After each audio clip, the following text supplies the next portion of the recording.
For many people in the UK, the Nissan Qashqai is the definitive family car. It promises to be safe, comfortable, practical, attractive, even affordable to run. The problem is there are many other similar cars that promise pretty much exactly the same thing. So why should you choose the Qashqai over the likes of the Mazda CX-5, the Skoda Yeti, the Hyundai iX35, the Mitsubishi ASX, the Peugeot 3008, the Suzuki SX4S Cross? Now, there is no point pretending that anyone is going to buy this car and chuck it around in search of a few cheap thrills. Instead, most Qashqai buyers would much rather let their car ride smoothly and doesn't make their kids feel car sick in the back. Now, thankfully, this car does everything you would expect and hope as far as that's concerned. Although you're sat quite high up here, the Qashqai deals pretty well with corners and you don't get that much in the way of body roll. Now, like pretty much every other car in this class though, you do get a fair few jolts that come through the cabin when you encounter potholes and the like, but it is much better when it comes to bigger bumps like speed bumps, etc. And Nissan says this is thanks in part to a clever little system that does things like apply the brakes when you're going over bigger bumps. To be honest though, you'll never notice it around town or on normal drives, so it doesn't in any way impact on how you use the car on a day-to-day basis. Now, there is a selection of engines available in the Qashqai, but as ever, it is well worth considering exactly what kind of driving you're going to be doing before you make your final pick. The small 1.2 litre petrol, for example, is perfect if you're going to be doing a load more in the way of town driving, but it feels a little bit lifeless when you get out onto longer runs on the motorway. And if you're going to be doing that more often, then the diesel engines are a much better bet.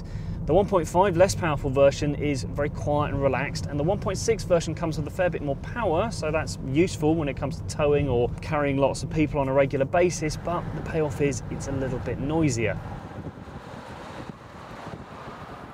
Now, the Qashqai does the basics really well in the cabin. Everything feels very solid and well built to deal with sort of family life rather than being covered in posh materials that are going to show up lots of finger marks, etc. That's not to say that things don't feel nice though. There are lots of very nice soft touch materials around here, and this gloss black around the central console lends a real feeling of smartness to the dash. There's a good level of adjustment to both the steering wheel and the seat as well, so different sized family members will be able to get comfortable really easily and quickly. It is a shame though that if you want adjustable lumbar support, you have to go for one of the higher trim levels, otherwise it's not included. Now, you get two types of infotainment system in the Qashqai. You get a fairly simple version on the basic models, but step up a bit and you get this colour touchscreen, which is thankfully very simple and clear to use. You don't control everything through the touchscreen though. You get a selection of clear and chunky buttons down the side and at the bottom, so you can do things like change the temperature easily while you're on the move. Now, the biggest downside to the front part of the cabin is the view out of it. These massive great big pillars here and the even bigger ones at the back mean that you're going to end up peering around them to see where you're going when you come out of junctions. The Qashqai comes with a choice of 4 trim levels: Vizia, Accenta Premium and Tecna, and the best two of those are the two slap bang in the middle. Entry-level Vizia does get the basics. You get Bluetooth, cruise control and air conditioning, but we would step up to Accenta because there you get things like dual zone climate control and auto lights and wipers. Accenta Premium is also worth considering because then you get stuff like this panoramic glass roof, front and rear parking sensors and a rear parking camera. Now, if you look at the purchase price alone, then the Qashqai is not the cheapest car out there. But if you factor in the fact that it is going to be worth a little bit more than its rivals when you come to sell it in a few years' time, then it'll cost you less in the long run.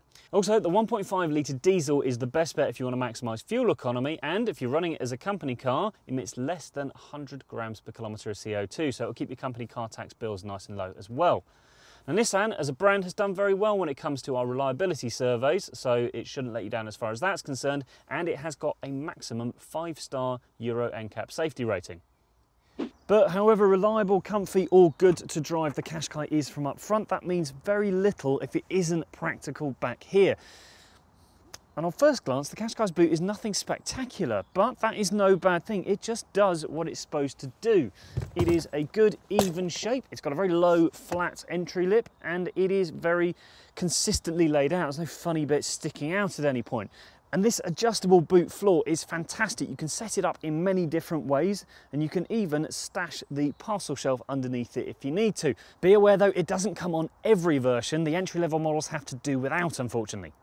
Now, there aren't any particularly clever tricks when it comes to folding the back seats, but again, they don't really need to be. They drop simply, one quick movement, and give you a totally flat loading bay all the way through. And if you actually want to sit in the seats, there is a good amount of space back here. You've got a decent amount of legroom and headroom, even with this panoramic sunroof in. And although it's a little bit more restricted in the middle in terms of footroom, you can get a third adult in the middle as well. So there is nothing particularly fancy about the Nissan Qashqai, but then there doesn't really need to be.